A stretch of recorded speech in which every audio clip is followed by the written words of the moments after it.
Ką, atvarėm į Svencelę. Dviese. Aš Avižu, kolega Džiga. Bet truputį liūdna. Nes karosai miršta masiškai. Kažkokia liga yra panašu. Gerai, ne karos atvažiavam. Pažiūrėsim, kaip šiandien seksis.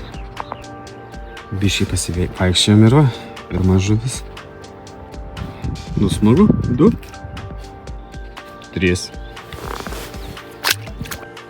Žuvies pilna, bet nieks nenori imti. Nu tokie nebet.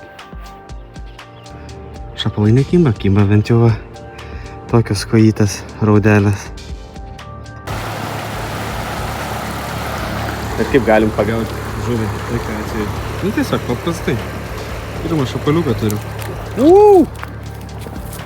Avižai, bet...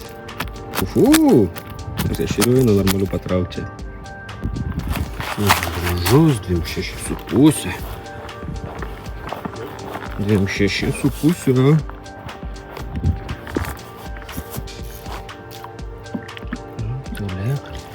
Čia vyksta vėl kažkas. Pagaliau gaudom tą, ko atvažiavom. Šapaliukai.